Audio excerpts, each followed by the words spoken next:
السلام علیکم ورحمۃ اللہ وبرکاتہ۔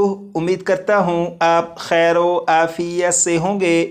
آسان اور مختصر تجوید القرآن کورس کی الحمدللہ یہ کلاس نمبر 14 ہے، اور کلاس نمبر 14 سے وقف کے قواعد کو شروع کریں گے۔ اور آج کلاس نمبر 14 میں وقف کا جو قاعدہ پڑھیں گے، اس ایک قاعدے کے ذریعے قرآن پاک کی 4600 سے زیادہ آیات میں وقف کس طرح کر کے پڑھتے ہیں یہ آپ کو معلوم ہوگا۔ یہاں پر دیکھیں لکھا ہے وقف، تو پہلے وقف کے بارے میں پڑھیں گے کہ وقف کہتے کسے ہیں، اور اس کے بعد پھر وقف کا جو قاعدہ پڑھنا ہے اس کی طرف چلیں گے۔ اسے آپ پڑھیے گا وقف وقف وقف 6 مرتبہ۔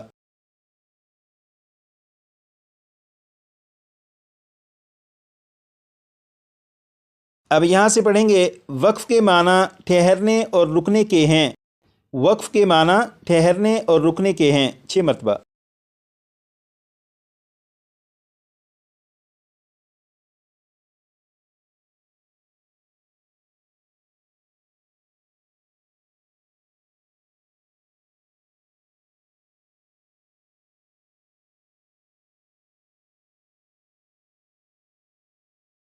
آپ نے پڑھا وقف کے معنی ٹھہرنے اور رکنے کے ہیں، اس کی مزید وضاحت یہاں پر کی گئی، یعنی جس کلمے پر وقف کریں۔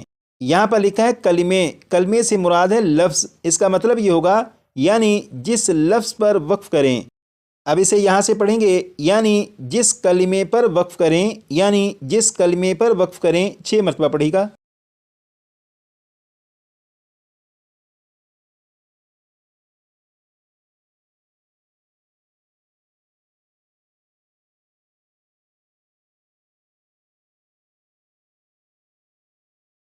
اب یہاں پر دیکھیں لکھا ہے تو اس کلمے کے آخری حرف پر، تو اس کلمے کے آخری حرف پر 6 مرتبہ پڑھے گا۔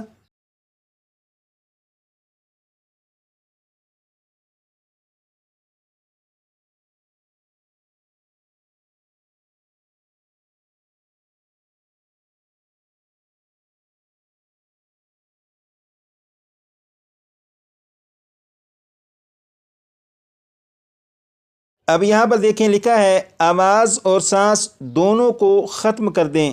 آواز اور سانس دونوں کو ختم کر دیں 6 مرتبہ پڑھے گا۔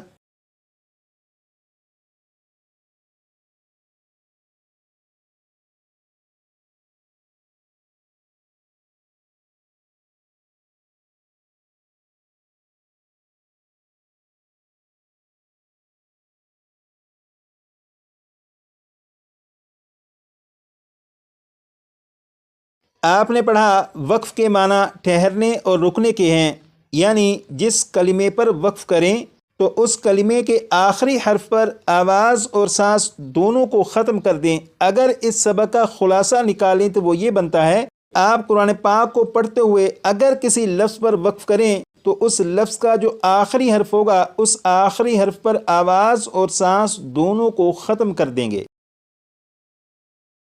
جیسے آپ دیکھیں یہ ہے سورۃ الفاتحہ۔ سورۃ الفاتحہ کی میں 3 آیات کو پڑھوں گا یہاں تک، اور آپ غور کریے گا کہ جب میں اس آیت کو پڑھوں گا اور یہاں پر پہنچوں گا تو آواز اور سانس یہاں پر ختم کروں گا۔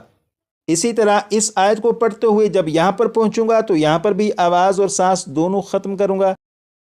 تو ان تینوں آیات کو پڑھتے ہوئے، اس آیت کو پڑھتے ہوئے جب میں یہاں پر رکوں، اس آیت کو پڑھتے ہوئے یہاں پر، اس آیت کو پڑھتے ہوئے جب یہاں پر رکوں گا تو آواز اور سانس ختم کروں گا، اس کا مطلب ہوگا کہ میں نے یہاں پر وقف کر کے پڑھا۔ بسم اللہ الرحمن الرحیم، الحمد للہ رب العالمین، الرحمن الرحیم، مالک یوم الدین۔ تو یقیناً آپ نے غور کیا ہوگا کہ اس آیت کو پڑھتے ہوئے یہاں پر میں نے آواز اور سانس کو ختم کیا تھا، تو اس کا مطلب ہے کہ یہاں پر میں نے وقف کیا تھا۔ اسی طرح اس آیت کو پڑھتے ہوئے جب یہاں پر آواز اور سانس کو ختم کیا تو یہاں پر بھی وقف کیا۔ تو یقیناً وقف کے بارے میں آپ کو معلوم ہو چکا کہ جب وقف کرتے ہیں تو آخری حرف پر آواز اور سانس کو ختم کر دیتے ہیں۔ یہ جو وقف کی تعریف لکھی ہے اسے آپ اچھی طرح زبانی یاد کر لیجیے گا، کیونکہ اگر آپ کو وقف کی تعریف یاد ہوگی تو وقف کے قواعد کو سمجھنا اور یاد کرنا مزید آسان ہوگا۔ تو آئیے اب چلتے ہیں وقف کے قاعدے کی طرف۔ یہ جو سبق آپ دیکھ رہے ہیں، اگر آپ نے اس سبق کو اچھی طرح سمجھ کر زبانی یاد کر لیا تو اسی سبق کی بنیاد پر قرآن پاک کی 4600 سے زیادہ آیات میں وقف کس طرح کرنا ہے وہ آپ کو اسی سے معلوم ہوگا۔ یہاں پر لکھا ہے اگر کسی لفظ کے آخری حرف پر 6 مرتبہ پڑھے گا۔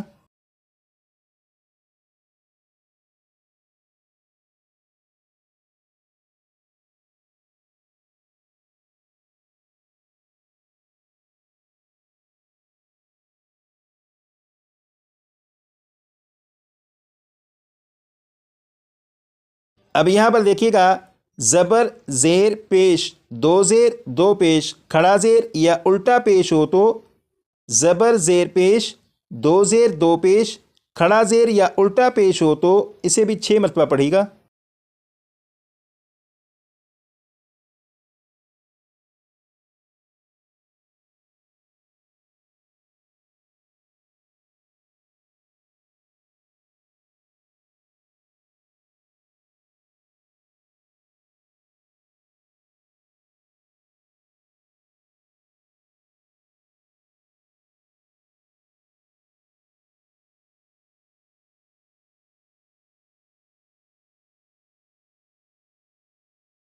اب یہاں سے پڑھیں گے، اس حرف کو وقف میں ساکن کر دیں، اس حرف کو وقف میں ساکن کر دیں، 6 مرتبہ پڑھے گا۔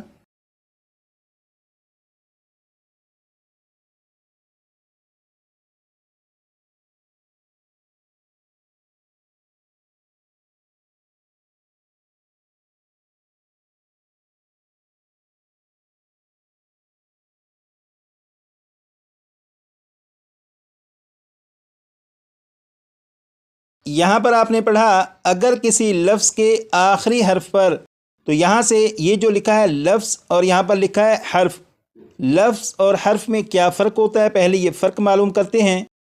حرف جو ہے وہ ایک ہوتا ہے، جیسے یہاں پر آپ دیکھیں یہ جیم یہ ایک حرف ہے، سین یہ بھی حرف ہے، تا یہ بھی حرف ہے، لیکن اگر جیم سین تا ان تینوں حروف کو ملا کر لکھیں تو پھر یہ حرف نہیں بلکہ یہ لفظ بن جائے گا۔ جیسے یہاں پر دیکھیں یہ لفظ لکھا ہے ساکن، اس لفظ میں سین الف کاف نون یہ 4 حروف مل کر ایک لفظ بنا، تو یہاں پر لکھا ہے لفظ اور یہاں پر ہے حرف، تو یقیناً لفظ اور حرف میں کیا فرق ہوتا ہے یہ آپ کو معلوم ہو چکا۔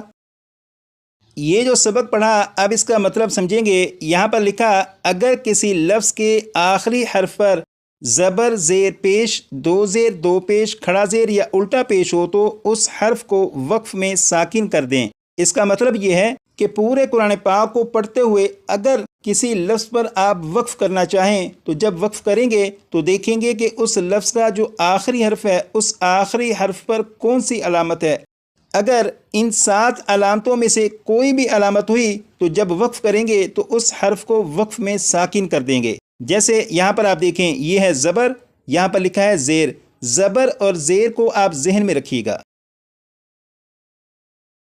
جیسے یہاں پر آپ دیکھیں یہ ہے سورۃ الفاتحہ، اس سورت کی آیت نمبر 1 اور آیت نمبر 2 کو جب میں پڑھوں آپ غور کریے گا کہ اس آیت کا جو آخری لفظ ہے اس لفظ کا آخری حرف ہے نون، نون کے اوپر زبر ہے، لیکن جب میں یہاں پر پہنچوں گا تو نون کے اوپر جو زبر ہے اس زبر کو نہیں پڑھوں گا بلکہ نون کو ساکن پڑھوں گا۔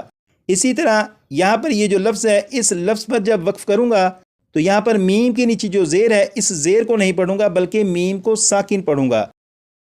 جیسے الحمدللہ رب العالمین الرحمن الرحیم، تو یہاں پر نون کو ساکن پڑھا، یہاں پر میم کو ساکن پڑھا، تو ایسا کیوں ہوا؟ اس سوال کا جواب یہ ہے کہ ہم نے قاعدہ یہاں پر یہ پڑھا کہ اگر کسی لفظ کے آخری حرف پر زبر زیر پیش، 2 زیر 2 پیش، کھڑا زیر یا الٹا پیش ہو تو اس حرف کو وقف میں ساکن کر دیں۔ یعنی قرآن پاک کو پڑھتے ہوئے اگر کسی بھی لفظ پر وقف کریں گے تو اس لفظ کے آخری حرف پر اگر ان 7 علامتوں میں سے کوئی بھی علامت آ جائے تو آخری حرف کو ساکن کرنا ہے۔ تو یہ زبر اور یہ زیر، یہاں پر یہ جو لفظ ہے اس لفظ میں نون کے اوپر زبر، یہاں پر اس لفظ میں میم کے نیچے زیر، تو اس وجہ سے نون کو اور میم کو ساکن کر کے پڑھا، کیونکہ نون کے اوپر جو زبر ہے اور میم کے نیچے جو زیر ہے یہ ان 7 علامتوں میں سے ہیں۔ قرآن پاک کی 4600 سے زیادہ ایسی آیات ہیں کہ ان آیات کے جو آخری الفاظ کے آخری حروف ہیں ان کے اوپر ان 7 علامتوں میں سے کوئی نہ کوئی علامت ہوتی ہے۔ اس لیے اگر آپ اس قاعدے کو زبانی یاد کر لیں گے تو قرآن پاک کی 4600 سے زیادہ آیات میں وقف کس طرح کر کے پڑھنا ہے وہ آپ کو بڑی آسانی سے معلوم ہو جائے گا۔ اور سبق کو یاد کرنے کا بڑا آسان طریقہ ہے کہ 25 سے 30 مرتبہ پڑھے گا، انشاءاللہ سبق بھی آپ کو یاد ہو جائے گا۔ اور سبق آپ کا ہے کتنا سا؟ بہت تھوڑا سا سبق ہے۔ جیسے یہاں پر دیکھیں، ایک حصہ یہ والا اور دوسرا حصہ یہ والا، اتنا سا سبق ہے، اسے 25 سے 30 مرتبہ پڑھ لیجئے گا۔